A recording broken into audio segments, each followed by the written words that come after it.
আজকে আমরা এমন একটা টুল নিয়ে কথা বলবো যেটা গুগল ওয়ার্কস্পেসে অ্যাপ তৈরির পুরো প্রক্রিয়াটাকেই বদলে দেওয়ার ক্ষমতা রাখে। এর নাম হল গুগল ওয়ার্কস্পেস ডেভেলপার স্টুডিও।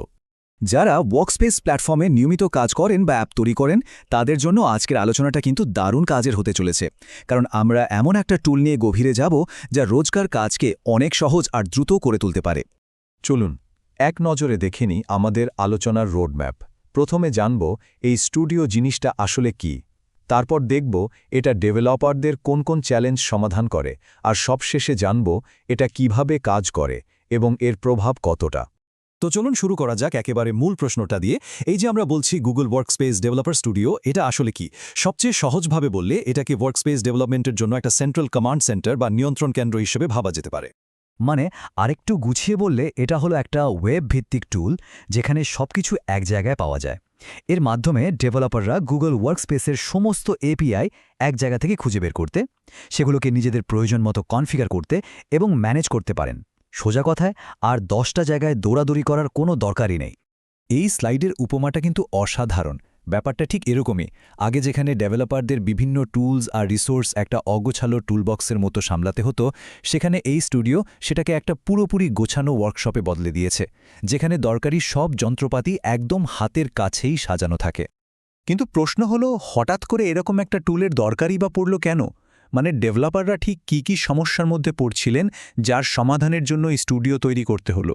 চলুন সেই চ্যালেঞ্জগুলো একবার দেখে নেওয়া যাক। সমস্যাগুলো কিন্তু ডেভেলপারদের কাছে খুবই পরিচিত। যেমন ধরুন, একটা কাজের জন্য একটা টুল ব্যবহার করা, তারপর অথেন্টিকেশন বা পারমিশন সেট করতে গিয়েই ঘণ্টার পর ঘণ্টা পার হয়ে যাওয়া, সঠিক এপিআই খুঁজে বের করতে গিয়ে প্রচুর ডকুমেন্টেশন ঘাটা, আর হ্যাঁ, একাধিক প্রজেক্ট একসাথে সামলাতে গিয়ে ভার্সন কনফ্লিক্টের মতো সমস্যা তো লেগেই থাকত। এগুলোই ছিল ডেভেলপারদের রোজকার লড়াই। আর ঠিক এই জায়গাটাতেই ডেভেলপার স্টুডিও একটা দারুণ সমাধান নিয়ে হাজির হয়েছে। এটা শুধু একটা নতুন টুল নয়, বলা যেতে পারে এটা প্রোডাক্টিভিটি বাড়ানোর জন্য একটা সম্পূর্ণ নতুন আর গোছানো পদ্ধতি। এই স্লাইডটা দেখলেই পার্থক্যটা একদম পরিষ্কার হয়ে যায়। পুরনো পদ্ধতিতে ডেভেলপারদের 10টা আলাদা কনসোল আর ডকুমেন্টেশন পেজের মধ্যে ঘুরপাক খেতে হতো, আর এখন স্টুডিওর পদ্ধতিতে সবকিছু একটা সেন্ট্রাল হাবে চলে এসেছে। ম্যানুয়ালি কনফিগার করার বদলে এখন ধাপে ধাপে নির্দেশনা সহ একটা ইন্টিগ্রেটেড সেটআপ পাওয়া যায়। আচ্ছা, তো মুখে তো অনেক কথাই হলো, এবার চলুন দেখি বাস্তবে জিনিসটা কাজ করে কিভাবে। মানে কনফিগারেশন থেকে শুরু করে একটা অ্যাপ ডিপ্লয় করা পর্যন্ত পুরো প্রক্রিয়াটা ঠিক কতটা সহজ হয়ে যায়। কাজের ধারাটা এখন অনেক বেশি সহজ আর সরল। প্রথম ধাপে ডেভেলপাররা খুব সহজেই তাদের প্রয়োজনীয় এপিআই খুঁজে নিয়ে বেছে নিতে পারেন। দ্বিতীয় ধাপে স্টুডিওর ভেতরেই ক্রেডেনশিয়াল আর স্কোপ মানে পারমিশনগুলো কনফিগার করা যায়। এরপর অ্যাপ পরীক্ষা করা এবং সবশেষে এক জায়গা থেকেই পুরো প্রজেক্ট ম্যানেজ এবং ডিপ্লয় করাও সম্ভব। মানে প্রত্যেকটা ধাপই এখন অনেক বেশি গোছানো। চলুন এবার একটু জুম আউট করে বড় ছবিটা দেখার চেষ্টা করি। এই টুলের আসল প্রভাবটা ঠিক কোথায় পড়ছে? এটা কিভাবে পুরো ডেভেলপমেন্ট সাইকেলকে আরও উন্নত করছে? এই ব্যাপারে গুগল ওয়ার্কস্পেস টিমের নিজেদের কথাই শোনা যাক। তাদের লক্ষ্যটা খুব পরিষ্কার, ডেভেলপারদের এমন একটা সহজ অভিজ্ঞতা দেওয়া যাতে তারা আগের চেয়ে অনেক দ্রুত এবং আরও শক্তিশালী সমাধান তৈরি করতে পারে।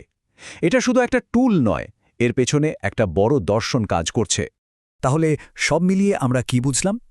মূল বিষয়টা হলো ডেভেলপার স্টুডিও সরাসরি প্রোডাক্টিভিটি বাড়াচ্ছে।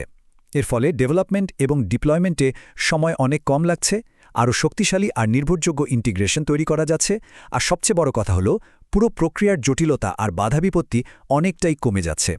সবশেষে একটা প্রশ্ন রেখে আজকের আলোচনা শেষ করা যাক।